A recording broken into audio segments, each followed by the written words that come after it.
I'm ready. Okay. Yeah. Okay. I am too. John, you're good? Yes. Okay. Ready. Great.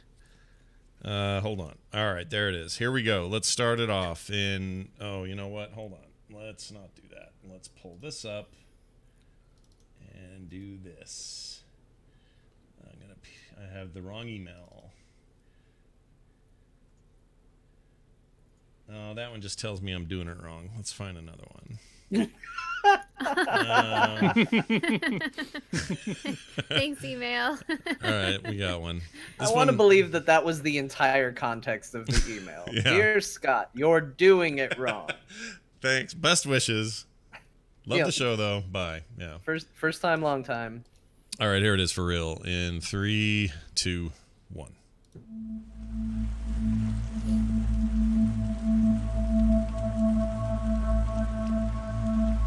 Greetings, fellow travelers, and welcome back to another episode of There Will Be Dungeons. We are going to play D&D today, and we're pretty stoked to do it. Thank you all for being here. I'm Scott Johnson with Bo Schwartz, John Jagger, Kristen Ashton, and Kyle Ferguson. And before we get going, we always like to read a quick email from a listener. He went over to this website I'm going to tell you now about at therewillbedungeons.com, hit the contact link, and sent us this email. And here's how it goes. TWBD praise and 2 questions. All right, these are quick ones. He says this. I love the show. I have been listening since around episode 5. Stanley is my favorite character. Oh, it's nice, Stanley, isn't it? Yeah. Stanley. I was muted. Oh, so you were I muted. just nodded my approval. Totally fine. The audience at home would have no idea, and that's okay. He then says, question for Scott. When was the last time you used any sorcery points? I honestly don't remember, but it feels like ages. Yeah, it was a long time ago. Actually, it was only about a month ago that I used them. This sounds a lot like a "you're not doing it right" email. A little bit. There's another one that was worse. But anyway, then this question is for Bo. The question is, or the answer is about a month ago, and I'll try to use them more. Bo says, or the question for Bo goes like this. With how great you try to be with keeping to all the rules, why do you continue to let Mold Earth be so powerful than it is written in the books? Excavating earth, he spelled excavating, it's supposed to be excavating. Excavating earth is limited to loose earth, whereas it seems to me you let it be on packed earth, stone, or whatever. Well, we kind of already addressed this. Well, not kind of, we totally did. We talked about how that we were wrong. It's no longer possible, and I didn't realize. So, yeah. We've nerfed it. But here's an appropriate reproach to me. Sure, yes. But here's why I wanted to read that and then riff off of it, because when you find out a spell is being either used the wrong way, or we don't know how to use it right, or even as described, it's kind of obtuse and hard to understand in the manuals. As a DM, what's your like in the moment decision making process? Do you just go, oh well, don't worry about it this week, we'll just fudge it and then we'll figure it out, kind of like we did with Mold Earth? Or do you have any other thoughts about how you make that decision? Because at the end of the day, it's still up to you. You can kind of make those choices. Yeah, this is a pretty easy rule of thumb. Card laid is a card played. And so as a DM, once I said something happens and then basically we move on to the next thing, pretty much I'll let it ride. I mean, I'll say it so that everyone knows there's context why things don't behave that way in the future. But yeah, once it happens, it happens. If I figure it out in the middle of it happening, I will mention it and say, actually, no, that's not possible. Oh. And then I judge what to do based on the amount of heartbreak I see around the table, because I still have to be friends with everyone after the game is over. Yeah. So, like, if it's just really unpopular, we're just playing a game, and, group consensus is... you try and read the table, read the room, read the feeling. Sometimes people are like, oh yeah, you know what, totally, this seems like an abuse of the rules, and we're not going to do it. But sometimes everyone's like, and you're kind of like, okay, I'll let it happen this once, and then in the future we'll know not to work that way. How much does it annoy you though that maybe, because in that particular case, the spell and how it works should be, I should know that better than I did. How annoying is it when a player does a thing more recklessly than they should because they didn't pay attention to what their thing actually does? Or is it big a deal? It's not annoying. I think that one of the contexts we had for this game is that we had different people with different experiences playing D&D.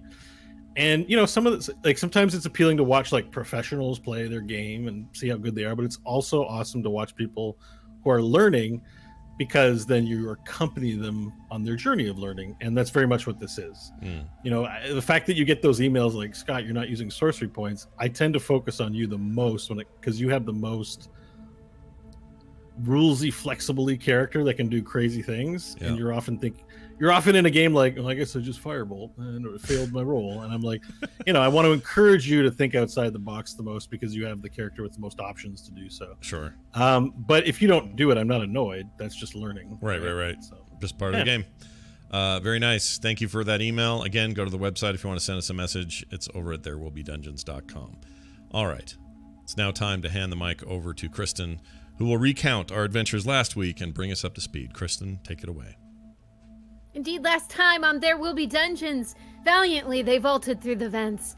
Down into darkness they dared drag their designs, noting nothing but fabellums and flows. Warily they wound their way until a plugged passage paused their plod. Stanley met the moratorium with melt. As his spell softened the solid sleet, the duck dropped. Immediately Stanley flung Featherfall, and fluidly they floated to the floor. Now neutralized from nasty knocks, they were taken by a tundra kept cold by colossal coolers. Beneath blankets of build-up buttons blinked. They fought to figure out feedback that would fight the fans, but a din in the darkness deterred their dealings. An elder elf, covered in coats and harboring a harem of hoary hotties, had built a boarded-up bungalow. Stuck in this stupor, she had been shirked her elven eternity, forced to fade but never finish. She strung along Stanley, prompting a pledge to portage her to paradise by way of spaceship sitting in the superstructure. The promise was proven with a pendant. With none dining to draw a dinner, she began bustling, gathering gears and greens and casting them into her cauldron to create cuisine. Mistrusting the mangled meal, the crew collected to catch up on cat naps and in their concealed canvas. Hope took to tending the tent and answered the announcement that soup was served. She was bestowed a bowl and cordial conversation before camping. Morning made its move, but as the hut hide, 4 frozen furies fired. They were helpless. They were the helpless harem, now harmful and huffy. One snatched Stanley as an enlarged, enraged Varel fended off the frigid fighters with the follow-up of Nash and Hope. Now rejoin our heroes as they try to melt the maiming monsters. Will Stanley be forced to become a wintry wooer? Is the old lady merely lonely and lusting, or is she plotting and playful? And when will they all finally learn to never trust anyone? Stay tuned for today's adventure in the wide world of the Wastes.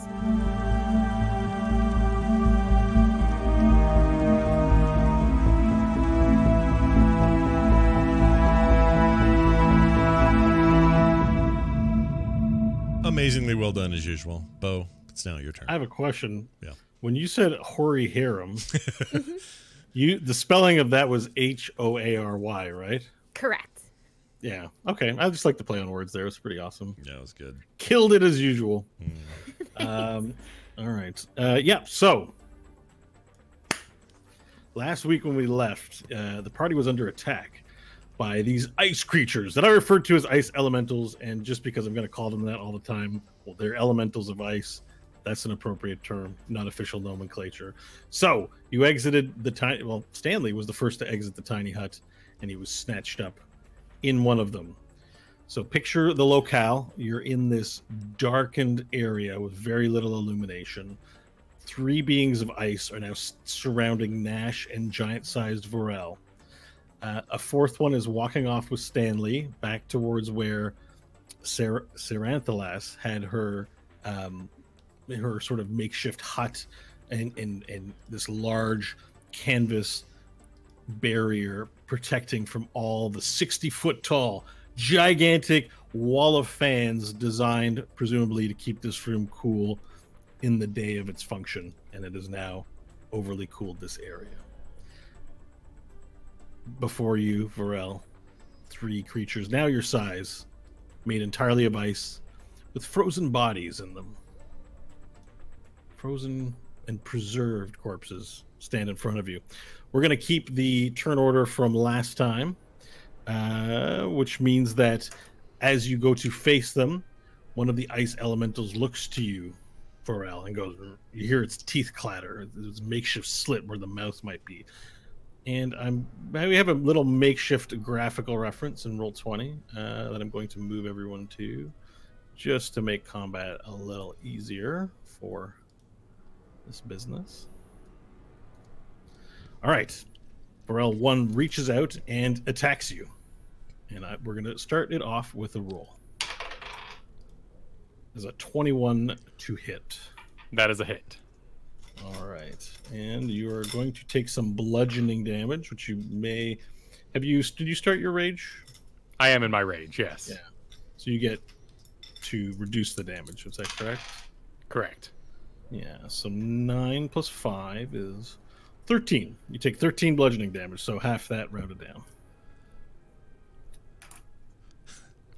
It is done. So that all right. And then the one to the right also takes his large ice fist, and just and attempts to rock you with it for a miss. And as this is the second way it hits you, but does no damage.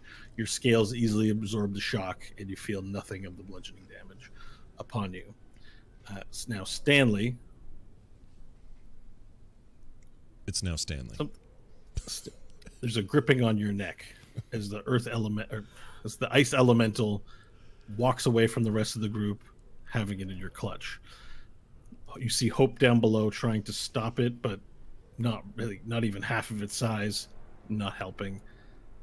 Hope, it is your turn first as you look up upon Stanley in this huge ice being's arms. Okay, so what Hope is going to do is she's going to back up, saying that it's not interested in her at all. And she's going to summon explosive rounds and load those into Scully. Okay. So you can load your guns as an action. And because you've had a long rest and Dawn is likely traversed, you've got your full complement of 12 available for the day. So you're backing up and you're... So it's going to be one of those. I'm slowly backing up, but loading the gun as I do so, getting ready for my next turn. Okay. Perfect. So that's going to take your action. I'm not going to give an opportunity attack here because you would have been maintaining your distance. It's not interested in attacking you regardless, it seems. So, okay, you're backing up along with the ice elemental in front of you. Okay. Varel, it is your turn. Excellent. In my giant form, I will tell Nash to go save Stanley. I'll hold these villains. And I'll do a flame burst for 3. Okay. And then I will begin my assault on the 2 closest to Stanley so that they're not leaving. All right. Let's see here. Let me see. My numlock's on. It's messing me up. You know why it is? Why? You've been playing WoW Classic. This happens to me every time I play it. If you hit, because you start using your numlock again, you never use it the rest of the year. Yeah, for auto run. Yeah. And it did it to me all week. It annoyed the hell out of me. You don't set it to your middle mouse button? No. I set it. It's one of my mouse buttons, but I think it still triggers numlock. Yeah, I think numlock goes off either way. Sorry, I'm doing a bit of math here. Who were you attacking? I'm going to attack the 2 closest to Stanley, so I want to damage them and keep them focused on me. Gotcha. All right. So is this a one attack on each kind of deal? Yes. With my 2 attacks for 1 action, I will make 1 attack on each with my flaming shield. Okay. The first attack is a 11. Okay. And the second attack is a 21. The 11 misses. Well, it hits, but doesn't do no damage as you hit the ice and do nothing. Are these fist attacks? Which weapon are we using? This is the flaming shield. Okay, perfect. Then yeah, this is great. Okay. All right. So you hit the second one. This damage taken is vulnerable to it. Correct. So that is double your damage dice. Do I roll that or just times? You roll it. Okay, cool. I believe. Or maybe it's times. Oh, crap. I had a whole week to look this up. I thought last week you said it was just double, the damage was just doubled, but I can't remember. Wouldn't hurt to check. Damage of that type is doubled. It's doubled. Doubled. Okay, so you double your roll. Sorry, you don't roll extra dice. You double your roll. Cool. All right, so that would be 11 on the dice, plus 4. After 15. modifier. It's after modifiers. Cool. 15, 16 with the size modifier, so 32 total. Okay. Is that doubled? That's the doubled number total. Okay, so I was like 64 damage. Holy shit. All right. Okay. So you hit it with the shield, taking off a big slice of its shield, and you hear "Ooh." And it finally found its voice, and it appears to come out as you strip a piece off. And as a slice comes off, you notice it melts around where one of the corpses is on the inside, and you see a twitch in the corpse as it cracks in the ice. Sweet. All right. Anything else for your turn? That's it. All right, Stanley, it is your turn. All right. How bad is this necklace choking me? Okay, so it's starting to tighten around your neck. You're not suffocating, but you feel it tighten, as if like it was loosely hanging. All of a sudden, it's retracted into this tight choker, and is slowly pinching your neck very uncomfortably. But you can still breathe.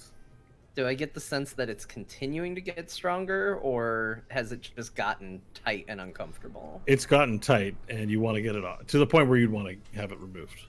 And you're also in the middle of the arm, but it's affecting your breathing. Okay. I'm going to see if I can pull it off first, and if it's too tight for that, I'm going to try and cut it off with the dagger in my hand. Okay, so how exactly are you trying to pull it off? Just hand in there, yank it off. Okay, you try to yank it off and it will not move. You can't even get your fingers. It causes you incredible amount of pain to try and pinch your finger between your skin and your neck. It's sunken in to your neck. Then you're this close to choking. I'm going to try and get the dagger up in there, even if it's going to make a little cut itself. I'm going to try and start sliding through it. As you're being carried, so this is going to use your action to make this attempt. That's fine. Okay, you bring your knife up to it, and as soon as the knife touches the necklace, you receive a shock of electricity all throughout your body.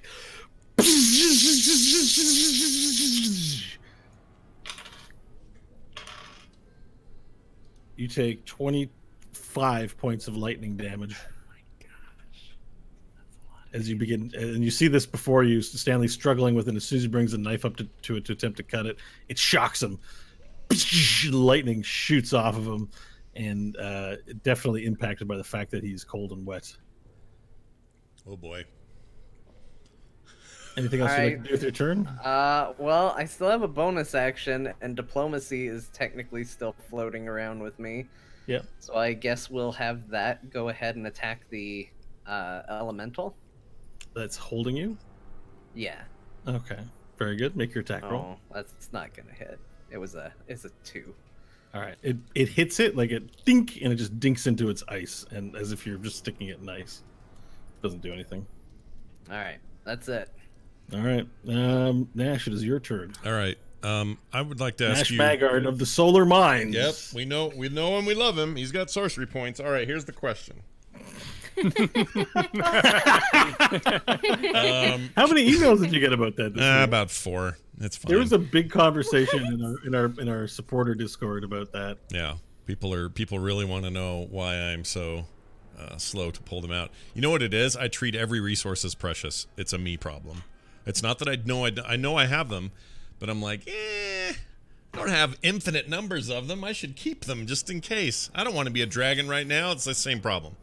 So anyway, I'm working on that. Here's the deal. Do I have any? Is there a way for me to, or a way for you to tell me, with a roll or otherwise, do I have any knowledge of this creature and its disposition? Like, how smart is it? How dumb is it? Do I know the origins of these at all? Is this the first time I've seen them? Have I read about them in a book? Would you have ever in your past studied this in any of your travels? Possibly. Possibly. The reason I'm asking this is I want to cast Minor Illusion, but I want to do it with some knowledge. I want to cast an illusion of something that would be more likely to attack and to ignore Stanley and move away from them. Okay. Oh, so apparently cast an illusion of me. At this point, yeah, maybe. I mean, so your assessment of them so far is that they are intelligent enough to have identified one of you and separated you from the group. Okay. And while the rest are attacking another thing, so there's enough organization in their mind that they're able to make this distinguishment. Is that the right word? They're able to distinguish between targets, essentially. Okay. what is controlling them or what their level of intelligence truly is, it's unclear. However, they also don't appear to be making any sophisticated like acrobatic movements. Your assessment of them so far is they seem to be big brute creatures. Okay. All right. Well, with that I don't know that we've ever met an ice elemental before in the desert. Never met an ice elemental. I didn't. But you might have met other kind of elementals in the solar mines. Were there any elementals in there? Oh yeah. Or any books about elementals? No, but we definitely had elementals, although that's not what we called them. Oh, you did? Oh yeah. Dancing elementals. Yeah, we tickle me elementals they were called. No, we had them, but wow. We didn't know what to call them because they were just they were there doing a specific task. They were made of an elemental source. Yeah, they were basically, and you were told if you got anywhere near them, you'd just sear yourself to death. You'd die from heat. And did you interact with them? No, I guess it sounds like no. No, you couldn't get close enough. We just knew that they had a special job to do. It was preparatory to the work we were supposed to do. We had to wait for them to finish and clear out of there before we were even allowed in there, but we could see them. What element were they? Fire. So there were fire elementals in the solar mines. Yeah, they looked molten and almost like lava that was somewhat humanoid and was moving. Roll on. Do you want to know what they called them, though? What do they call them? I do. Yeah. They didn't call them fire elementals because we didn't have that term. But when I was growing up in the mines, they called them slow Peters, and I never knew what that meant. Peter. Yeah. So it'd be, oh, look out, there's a slow Peter, and everyone would have to get out of the way or go hide or get out of range of a slow Peter, or else you'd burn. Well, I imagine a fire elemental would burn anything, even in its vicinity, like your skin would melt. It would, and any material, if you're wearing clothes or rags or whatever, they would just kind of. And there were stories, and that's how they'd scare us away from them and say, stay away from the slow Peters, or else what happened to Frank over here will happen to you. And wow, okay, that's awesome. That's awesome to know. So it sounds like you have had interaction with elementals. Yeah. So let me. I'm deciding on the best course of action for a skill check for you, for your knowledge, which sounds to me like an Arcana check because they're not nature creatures. These are they're typically brought over from other planes of existence, created by wizards and things of that like. So let's get you an Arcana check. All right, I like that. I feel like I just heard, like, if one brother steals the other brother's toy, and the parents say, "Is there a reason you had to steal that toy?" and then they give you a whole explanation on why it was extremely critical. I mean, what I feel like I just heard. You're not entirely wrong. It kind of works like that. All right, hold on here. Let's do this. That would be a 19. Okay, so you wanted to rack your mind for what their level of intelligence were that you could figure out, right? Right.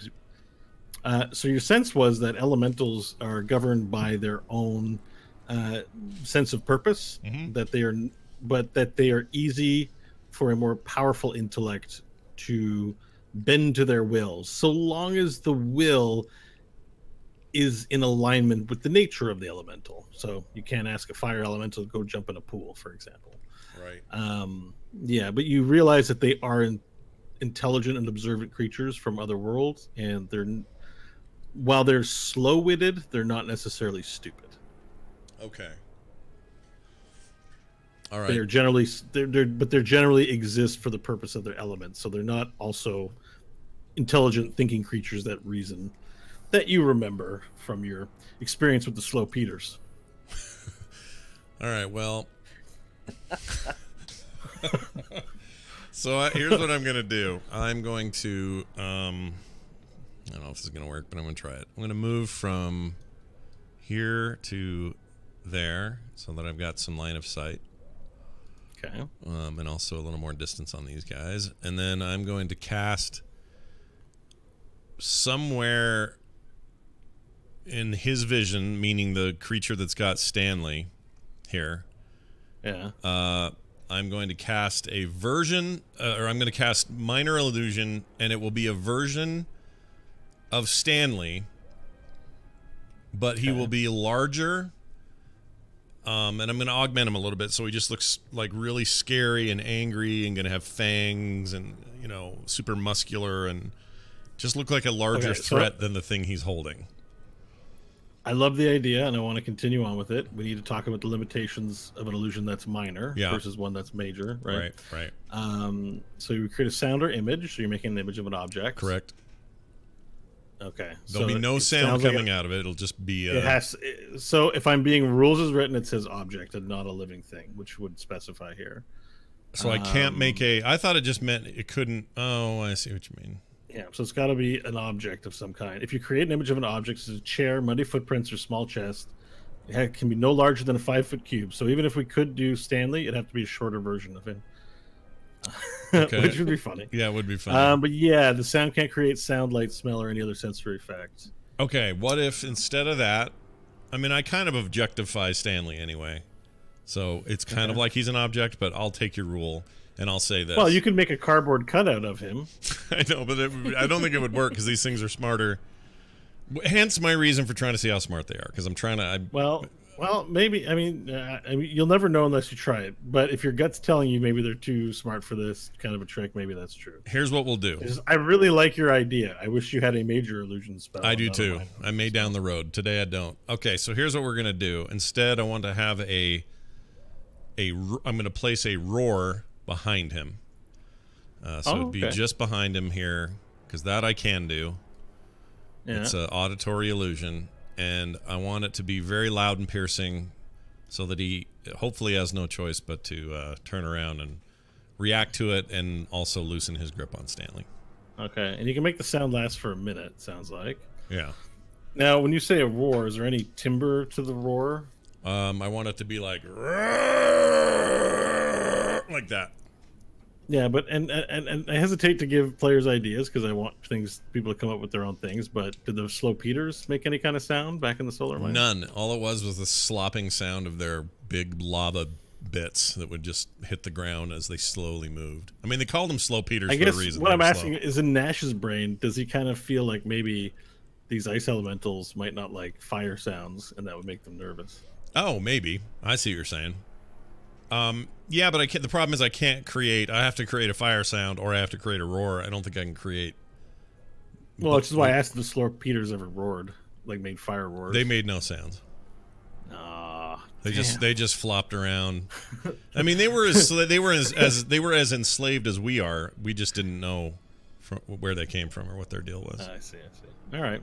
So you want to do a roar then? Like a dragon roar? Yeah, some kind of big loud roar behind him. Okay. All right.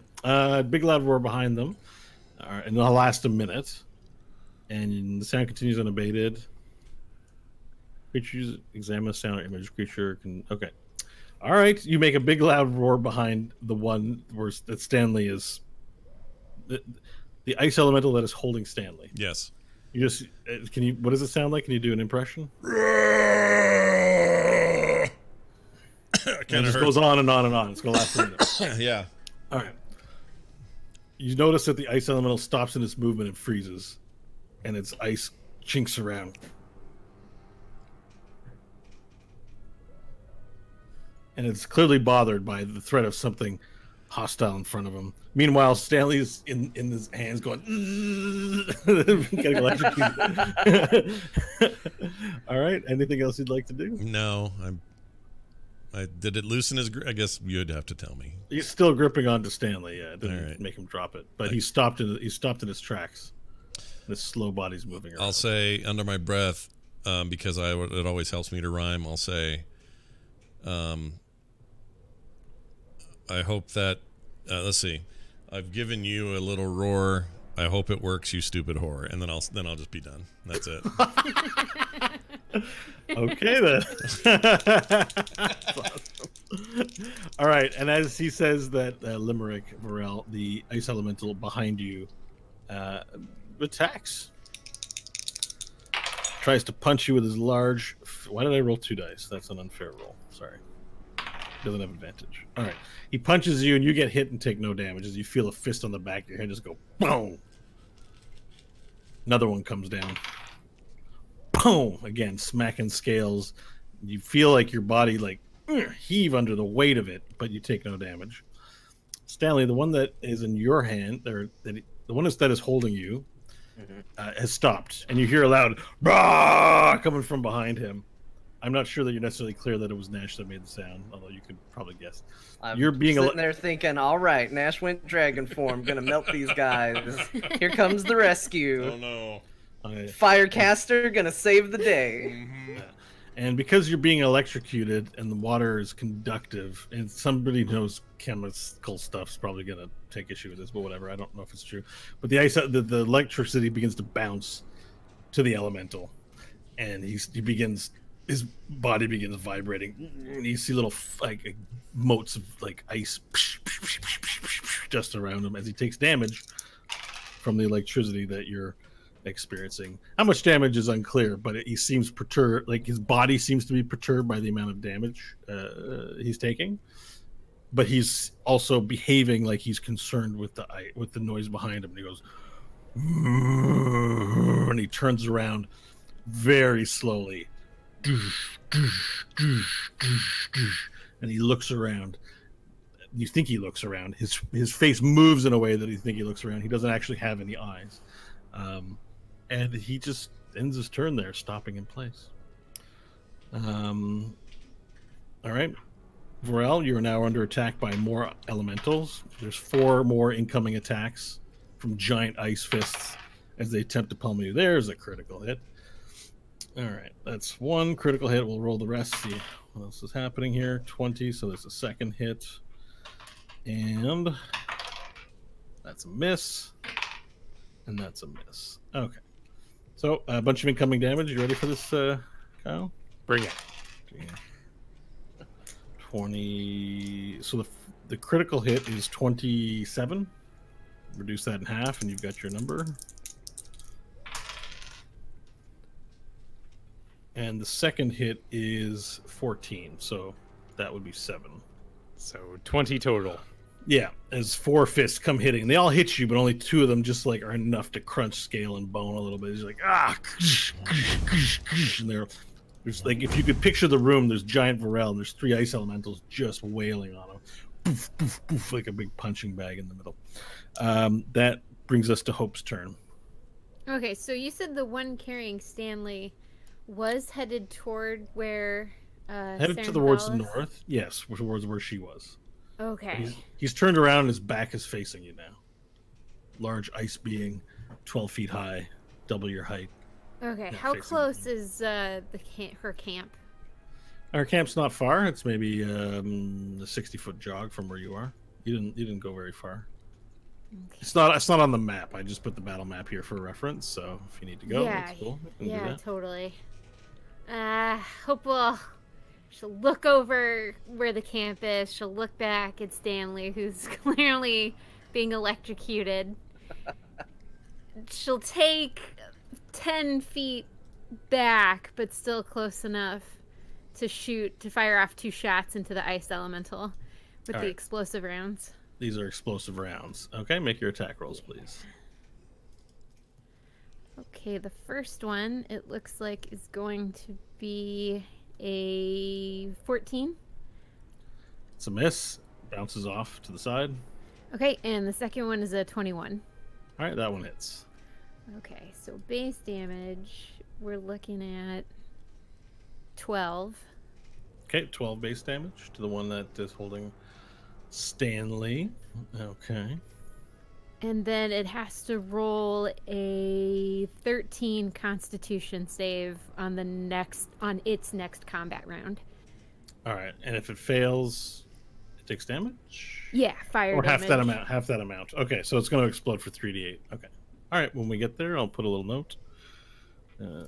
One explosive shell. All right, perfect. Anything else for your turn, Hope? That would be it. All right, Varel. All right. Let's kill some ice elementals. I'm going to focus on the one that I got all melty with the boys coming out. Is that this one? It would have been number 2, so on the left. Yes. That guy. All right. So I'm going to unleash 2 attacks of the Eye of Grugil's shield straight into that guy. Okay. First attack is a 20, not natural, and second attack is a 21. Both hits. Excellent. The first attack is 12, 16. So that's 20, so 40 points of fire damage. That's with the vulnerability also Yes. added? Yeah, perfect. And then second attack is 6, 11, 15, 19. So that'd be 38 points with the vulnerability. Perfect. All right, so you lay into it with 2 giant strokes. And on the second stroke, the ice elemental shatters into a million pieces. And so just ice pellets just fire everywhere. Nash, they hit you. Stanley, you can feel them spray onto your face as you're getting electrocuted. All this like boom, boom, boom, boom, boom. and you punch it open, but a little piece of ice falls and hits the ground into the ice, and then a corpse that was frozen inside begins to twitch, and then its eyes begin to glow, and it goes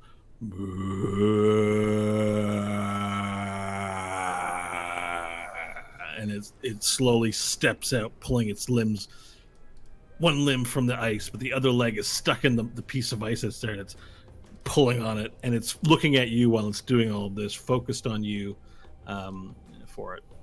Okay. Stan, anything else you want to do with your turn? Yes. Pharrell? I will say, ice boyfriends are no match for me, and I will flame burst for 3, so 6 to the area 10 around me. So 2 elementals plus ice boyfriend. Okay. Ice boyfriend. All right. All right. So Unless there's it was Benson. I put the ice boyfriend over there. All right. Excellent. So then I got to roll initiative for the ice boyfriend.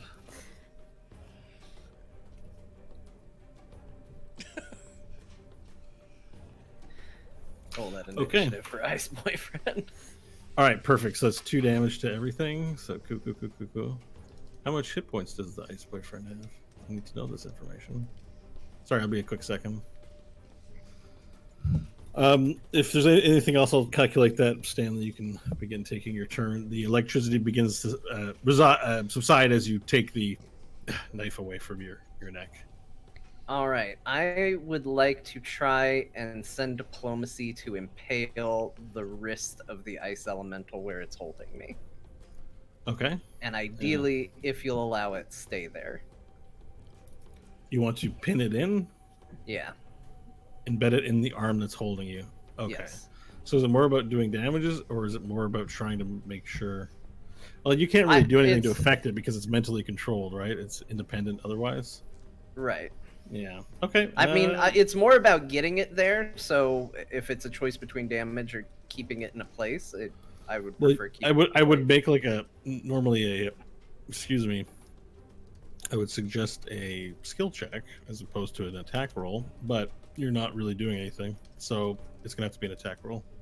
Okay. That is going to be an 18. Okay. That is a hit. Roll your damage dice. Okay. Let's see. That is 10 piercing damage. Perfect. All right, and so you want this to be a stabbing motion into the eye. Oh, wait a second. I gotta check something. Yeah, it takes actually half the damage. Oh, it's a magical attack, though. It's a magic item. Okay. It takes the full damage, but it's because it's a magic item. Okay. So you want to pierce it in like a toothpick or like into a sandwich. Yeah, like right through here. Like it's got me. I want it to just go right into the wrist. Okay, the wrist is really big, but it does poke a little bit, like an inch out from the other side. You just impale it in on this large wrist. And then for my action, I would like to cast heat metal on diplomacy. Oh, all right. It's a concentration spell, so be careful about taking damage. It is, right? Yes. Yes, that's correct. Okay, so let's have a look at heat metal here. Heat metal getting worked out on this particular part of our campaign. It's an ice place. John's been like in the desert, and he's like, I guess I can't heat anything. They're all used to it. Okay, so let's see here. Heat metal. You cause the object to glow red hot. Any creature in physical contact takes 2d8 fire damage. Oh boy. All right, roll your 2d8 fire damage. It was 8 total. Okay, so that doubles to 16. Yep. Okay, so and lots of water begins dripping out of the hole where the ice is. It heats him up, does the 16 points of damage. Let me find him on the battle map here. Okay, let's do a 16. He was an attack roll for damage, wasn't there as well? How much damage was that again? What did I do the say? initial attack roll? Was it 9 piercing? I don't remember. Some amount of piercing. That sounds like okay, perfect. It was 10 because I was trying to reduce it to 5, and then okay, oh, so okay, 81, okay. and then we just did that amount. So, all right, perfect. Now the unfortunate part about what happens is you stick it in, you cast heat metal on it, it heats up, but because the heat is causing it to turbo melt, and like a bunch of like blood, water just like pouring out, and then freezing when it hits the ground, but pouring out of his arm, the sword also slips out and falls to the ground. Okay. And if you're not quick to act, it'll be frozen into the ice because water's now dripping on top of it and freezing immediately as it hits the ground. So it's now, diplomacy's now in the ice. Okay. But it's not frozen, but in the water about to become ice. If you don't move it on your next turn, it'll be stuck in the ice. All right? All right. Cool. Anything else you'd like to do with your turn? Nope. It's an action to try to break free, right? So yes. I already used my action. So yeah, I'm continuing to ride. Illusion Master Nash Maggard of the Solar Mines. What are we doing next? By the way, this whole time there's been a roar coming from behind the. Yeah, that was gonna be my question. Is the roar? I guess it is. Still going. It lasts a minute. I think it's a concentration deal. That's good. No, it's not a concentration thing, so you don't have to concentrate. It's just yelling. All right. Anytime I don't have to concentrate, I'm happy. All right, so we've got these two to contend with here by Varel, and I'm going to try to help with that. And I'm going to do so. Hold on, let's make sure that they've got enough points there. I do. All right, I would like to, for all those who complain I don't use sorcery points enough, you know who I'm talking about out there. I'm going to move down to here, okay? And I'm going to cast Fireball. Oh boy, here we go. And I want... Can you put it out there so I can double check range like you sometimes do? Yeah. Okay. Fireball was a 20-foot radius? Wait, sorry. It's 20-foot radius, correct. Centered on the point that I want to make, which for me would be right between these two chuckleheads, if possible. If I have to move it down, I will, but I'm going to use sorcery points to protect. We're going to do the animation here. Mine never does it anyway. It's weird. I have it on, but it doesn't work. Units. I am using a weird browser, so that might be why. Okay, here we go. I'm going to move it to the back so you can see. Oh, it is on. Sweet. I've never seen it on before. Where is it going? All right, go down so that Stanley is out of range of it. There you go. That's perfect. And I'm going to use... It's just going to hit Varel and the boyfriend, the ice boyfriend, and the two ice elementals? Correct. And I'm going to use sorcery points. Casting this, by the way, at second level. I'm sorry, third level. And I'm going to use sorcery points to protect Varel. So he automatically saves it, right? Careful spells and automatic. Correct. Save? Careful spells, what I keep meaning to say, and I haven't said. That's what I mean. All right, we haven't used it in a while, so I just want to make sure. By the way, what about your elemental affinity? Is that something we need to remember again this time? No, except they should not do well against flame, I would assume, because they're icy dudes. Well, that's we've had a little bit of that here. I'm just looking for the careful spell rules to make sure we do it right. Why don't I see it? I don't know, but I don't see it. Class features. Automatically succeed on the saving throw. One sorcery point allows up to 4 creatures to automatically succeed on the saving throw. So you could tag Stanley potentially. Can I fit? The problem is the ball would only Varel would be out of the ball, and I worry more for Stanley because even if something goes south, Varel still has fire resist. Does that still hit? This animation I'm using is kind of wonky because it just shows a circle, but it's an 8x8 thingamajigger. So let me try a different one here. Units. Also, even saved and reduced, that would be a lot of damage to me at the moment. Yeah, that's what I'm worried about. Stanley doesn't have the resist that Varel has to fire to help in case we have some rock that's a good point. All right, this is a little better, but like an 8x8 deal could hit everything. Oh, wow. That's more visually, makes easier to read. It doesn't animate though, so it sucks. But that's an option. I know. I mean, it's your call. It's what Nash would do. It is, with all the differences between Nash and Stanley, I don't want to kill him by accident. Yeah, no, that's it's your call. It's your world. Saves. Yeah, he would. But it's your decision. You're the one standing there in the heat of the moment, summoning up a fireball. You got to think in the moment, where would you shoot it? So it sounds like you'd be careful. I would be careful. Yeah, I think I would be careful. As much as a trip to Vegas with Stanley trying to roll for his dear life sounds fun. Let's not do that. Let's back it down so that it does not hit him. All right, so you fire the fireball. You got to pick a target. So like this guy would hit everything, for example. Correct. Okay? That's fine. All right, so shoot the fireball. There's no attack roll needed. Do you want to do any ceremony? And yeah. Here goes. Play your yeah. Here goes. Let me find my fireball. Here we go. All right, so I wind this bad boy up, and I go. I say, let's see.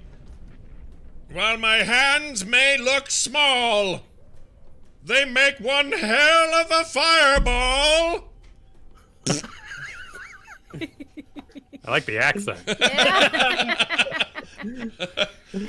All right, the fireball fires out, tagging the first of the water elementals. So let's see if that's a dexterity save. Correct. Is that right? Correct. Okay. What's the difficulty for the dexterity save? It is 15. Dex 15. All right, they both fail it, as well as this other little creature off to the corner here. We got to check for that guy too. So. Oh, all right, he's still alive, isn't he? He's the ice boyfriend. He's a little unidentified ice thing boyfriend. that Varel referred to as an ice boyfriend. I don't know that it's his exact classification. I love it. Fails as well. Varel, make your saving. Oh, you automatically pass it. Yeah, he passes. All right, roll your damage dice, Scott. Okay. I read about ice boyfriends in the Monster Guide. I know all about it. Isn't that available on Steam? Ice boyfriend. Ice boyfriend. Yeah, heard it's good. It's good except for the 5-minute intro that they always have to play. It sucks. All right. Hold on here. At higher levels, I just want to make sure I don't screw this up. Fourth level higher, we get 1d6. That gives me a total of. Oh, you did it at fourth level. No, I did it at third. That's what I thought. 8d6. 8d. There it is. 8d6. You're right. 8d6. All right, so we're gonna do. Oh, the chat room's so excited using a sorcery point. I know they're probably losing their minds. Plus, I get. I'm not forgetting either because I get my little unit there. What's it called? Where the shit is it? My little thing. That one? Yeah, I get a +7 to spell attack. Oh, your affinity. Yeah. So. So your elemental affinity means that. That should work for this, right? It's a big giant fireball. No, that's okay. Elemental adept is what we're looking for. Affinity is for acid because your draconic background is black dragons. Yeah. Fire, you ignore resistance, and when you roll damage for a spell you cast, you treat any 1 on the damage die as a 2. Oh. Did you roll any 1s? No. Well, I don't know yet. Let's find out. Right. 8d8. Here comes. I did. I rolled 2 1s.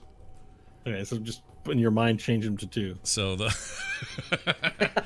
so those are 4. That means we jump up an additional 2 total, which puts us at 36 total damage. 36. 36. Wow. And because they're vulnerable, the ice elementals will take 62. 72? No. 72. What? How much? 36? What do you double it? Yeah. 72. Yeah, you double it. They're vulnerable. Yeah. So you fire out the fireball. You say that weird thing you say as you cast it, and all right, 72. I have to do a bit of math here, but oh crap! I have to get my calculator out. Sorry, guys. You're all good. Hey, I would have survived the save had you hit me. Oh, Not did you? Much, did but you? I would have survived. Oh, that would have been great. I should have done it. It might have helped. We could have. Yeah. All right. Yeah, if you remember it for next time. Mm-hmm. Yeah. Vorel, you take half that damage, right? Probably would have died from being dropped though. Oh. You're just in a bad way. Or maybe your collar would have gone off when you got dropped, and you would have been electrocuted. You never know. Into the water, pooling at the feet of the ice. Okay, so you fire out your fireball, exploderating them. Mm-hmm. They don't die, but clearly, like as you fire the fireball out, they look like melted Indiana Jones people, just like, and it fires into that zone. And as the smoke clears and all the flames sort of dissipate, you see that they're like melted ice things. They're just like, and they both look. They're like, oh, you hear a as their ice limbs, like one of their arms falls off, just goes. But they're still operating. The ice boyfriend gets, how much was it? 32 damage. Yeah. Right. Also is on fire. Now there's whatever that creature, that corpse that is now animated and trying to get out. He's freed his foot from the frozen thing he was in, but he is a flaming man. He's just on fire now. Okay. Just flaming. Okay. Anything else you'd like to do with your turn? Vorel, you got your can damage. How much did you end up taking? Half of 32. I'm taking damage, but the safety spell gave me an auto save, right? So I take half. Half damage and then half again. Cool. So 36 would be 18. Yeah. So 9. Yeah. Cool. 9. So see, careful spell. They ended up taking like 70 damage, and Vorel only took 9. Yeah. No, it's a good ratio. I forgot to check what his current hit points are, which I could have done, I guess, on the. I'm doing great. Okay. You guys just had a rest. All right. Oh, that's right. Yeah. Okay. Perfect. I feel pretty good about that. That's that exciting turn. Thank you, Nash. There you go. And with that, the fire's out. There's now a sense of panic in the ice elementals that are around you. One reaches out again, Vorel, to you and attempts to hit you. 21. Hit. Okay, you take 21 bludgeoning. I rolled 2 8s on the high roll. Okay, down to 10. All right, second one is 17. That might not be a hit. That's a miss. You've got fire shield. Okay, perfect. So 2 punches out from the elemental. Poof, poof. Now the ice boyfriend, who's clawing out, has finally made his way close to you. Now you're primarily concerned with the 2 giant ice elementals, even though you're aware that it's there. But it's gotten into your vicinity, and it reaches out to touch you.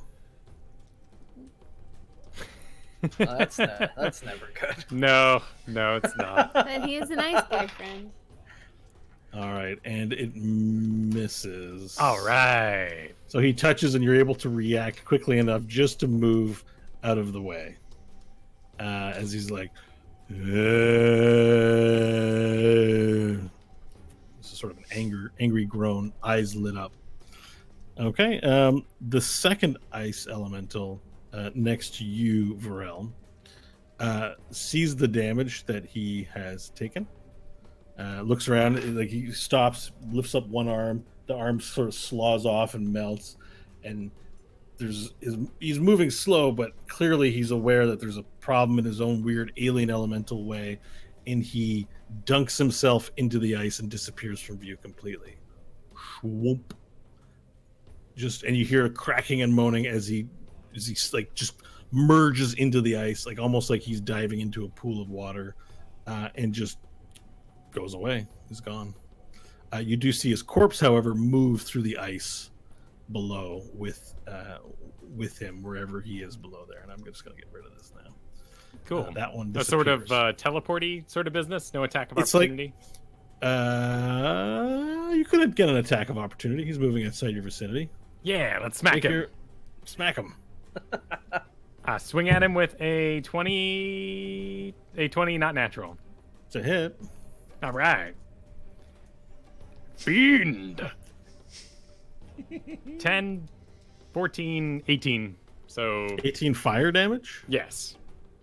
Okay, he doesn't make it. Sweet. As he's on his way below the surface, you see him.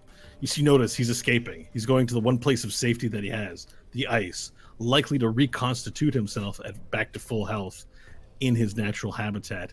And as you notice this, you use your hand, grab it, and just there's like anime wind, and you just like and you, bam, smack it, and the ice just explodes, leaving no trace of the elemental behind. However, a corpse slides out from the ice and slides onto the ground, and then you hear a as it, one arm comes up and it begins to pick itself off, and you see yet another ice boyfriend. They're everywhere. All right, anything else you'd like to do with your turn? That was your turn. I was just reacting. Yeah, it totally was my turn. Oopsies. I'm a good DM, y'all. Trust me. All right. The one in your hand, John, is now thoroughly confused as it looks around. And then he looks at you, brings you up in front of him, and says, crush you. And he turns around and he walks 5, 10, 15, 20, 25, 30. Moves his 30 feet. And he moves with a purpose, so he moves an additional 30 feet. And we're not going to be on the map. And he's making his way towards Serenthalas's hut. You can start to see it now in the darkness, the wall, the canvas, and the shape of the cauldron. And as you move off, Hope, it's your turn. Didn't an explosive round factor in somewhere? Explosive round. Yeah. I wrote it here and I just overlooked it. Sorry, guys. I'm a good DM, I swear. All right. I remember things. That's what Oh, we're you here have to roll for. the damage dice. We're to be a Hope, memory. you're up. point. You're up for the damage dice. Yes, did it make it save? DC 13. No. Awesome. It's going to take, It's 3d8. I think, right? yes, 20 damage. Fire And damage. that's fire damage, so it's 14 damages. Nice. I should have asked you where you shot him. Might have mattered. That's awesome. Okay, perfect. As the shot goes out, you hear a and his arm slides off with Stanley on it, and Stanley falls to the ground. And as you hit the ground, Stanley, it hurts. It's a 10-foot drop, so there's falling damage. Okay. 3 points of bludgeoning. It's not a high fall. It's 10 feet. And stretching at 10 feet, but you're going to take 3 points.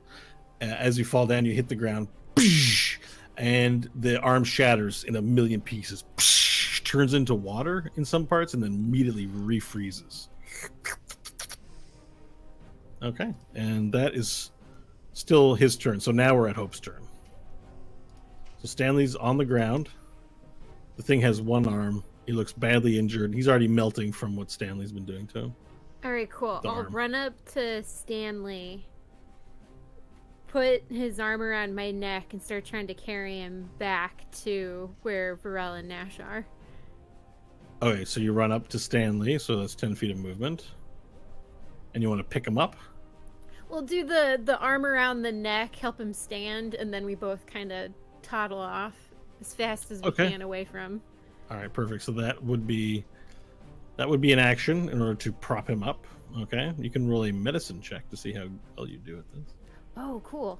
Let's see. Medicine check. 14. Can I aid by trying to assist her with standing up? No, she's trying to help you. So she's pulling you up off the ground. She's like, Figured I'd ask anyway. Get up, soldier. you're like, no, I'm totally fine. I can do this myself. And she's just dragging you and not. You know. All right. Well, So okay, now he it's fell, difficult so I terrain. figure, we'll skip the prone part. So you only get as far as 15 feet because now it's difficult terrain. Okay. And an attack of opportunity arises for this creature, and he takes it on Stanley. Ah, Ah, crap. And it's a miss. So he swings over the head, piece of the limb falls off, and you hear, "Come back here," from the weird icy mouth of this being. Okay. Hope anything else you'd like to do? No, just keep trucking it back to Nash and Varel. All right, Varel, it's your turn. There's 2 ice boyfriends around you. All right. 1 ice elemental. Hag, your harem is no match for Vorel Rasfim, correct? And I will double attack the ice elemental that stands with my flame shield. A 17 and a 23 for those 2 attacks. A 17 and 23, both hits on the ice element? Yes. Okay. Roll your damage dice. All right. We got 7. Double. Remember, 8. after modifiers is the double. 15, so 30 for the first hit. Okay. 4. Ooh, this is low. 5, 6, 7, I've got 11, so 22 for the second hit. 22 for the second hit. Okay. And doubled it. 52 total. All right. Let me see how much hit points this guy has. Yep. So you take your flame shield again, turning it into like a weapon to use for melee assault, and you just wind goes bam, and you smack a big dent inside of it as it melts it inside. It just has this huge hole, and then you do a second time right in the center, and it explodes in pieces, and the ice boyfriend inside goes flying out. You see this corpse just hit the ground and slide right up to Stanley and Hope's feet. Oh, but I mean, the vision is awesome because I punched him out of the elemental like he was a Gundam pilot. I just punched him right in the pilot. Yeah, exactly. You punched the pilot That's right badass. out of the Gundam, and then it slid all the way across the ice right in front of Hope and Stanley. That's great. All right, I will use my move to shift up a little bit so I'm now in range of both the 2 ice boyfriends that are left. I'll do my flame burst for 3 on both of them, and that'll be my turn. Perfect. All right. And one of them's on fire, and so he continues to be on fire. The other one takes the flame damage, but it seems to cool off immediately on hitting him. He's not nearly as doused in fire as the other one from the fireball.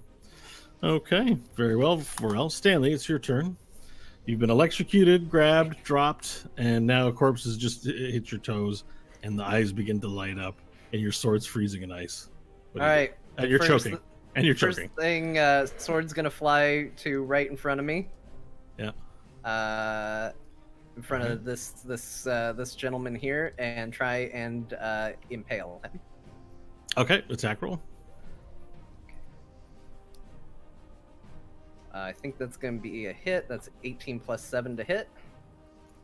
18 plus 7 to hit is a hit. And that's going to be 11 piercing damage from diplomacy. Okay, 11 piercing damage. Very good. And then we will reactivate because concentrate. Oh, hold on. I need to roll a concentration check from falling because I did take damage from that. You did. I passed. Oh, it's still heated. It's still heat metalled. Yes. So I'm going to flare heat metal as well while it's inside. Oh, use your action to do that attack, right? Because heat metal requires the bonus action to be expended for the flare. Correct. So okay. the bonus we talked action about this at length, flying right? into it, yeah, and then heat metal. Okay. So just for everyone's benefit, because this is fun for listeners too. Heat metal, you think you heat something up, so it would just be hot no matter what, but it actually doesn't work that way. You have to flare it up with a bonus action for it to do the damage. So it's possible to heat something and then for it to not do any more damage for the remaining minute it's hot, which doesn't make sense if you think about it too hard, but that's just how it is. Yeah. You like my rooster that I have in my head? It's 7 fire damage from the heat metal. Wow, what is that, Bo? I don't know. My hair's just going weird. You got anime hair. What was the total fire damage, please? 7 fire damage. Okay. Right. Sorry, give me the total amount too, please. So it's. I was distracted. It's my fault. It's no, that's fine. It's 7 fire damage and 11 piercing damage. Thank you for that. Okay, perfect. All right, you do damage to it, and it sinks into its cold, preserved skin. You hear, and then as it comes out, just like globules of black fluid, just kind of just black. It's not red. It's just like bleh, bleh. Doesn't appear to be affected by it at all. And its eyes begin to go blue, and it looks at you from up on the ground and goes, Jeez. It says, "You will not take her." And okay, let's see. And anything else you want to do with your turn? No, that's it. Okay. Nash, your turn. Snash. Yeah. Snash? Is that who it is? Snash. Okay. Well, given what we got going here, how damaged is the big guy? Or is he very much? What, the ice elemental that just dropped Stanley? Yeah. He's in bad shape. He's dripping water, freezing on the ground, and one of his arms has been shattered off. All right. I'd like to move Excuse me. up to there. And then I would like to cast a simple fire spell to see if I can't finish him off. That being Fire Bolt. Okay. It's a 2d10 damage, which yes, you'll get to double on that. That's true. Here's If you my hit. Here's my to hit.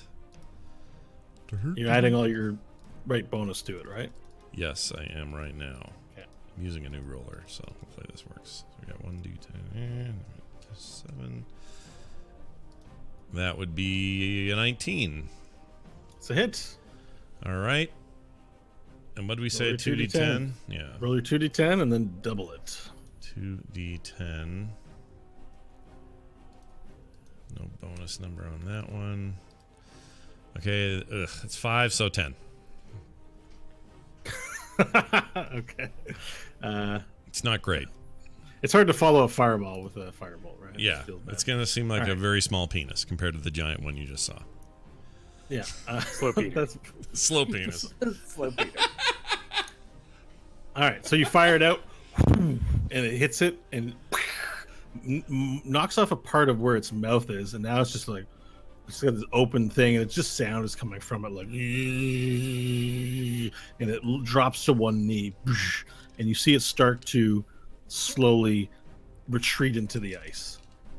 And the next turn is there's a bunch of new ice boyfriends. All right, from behind Varel, the ice boyfriend attempts to grab you. He's on fire. He makes frustrated that he wasn't able to hit the first time. It makes a wild swing at you with its clawed hands. And that is 19 to hit, so I think that hits. Yes, So, that is my AC.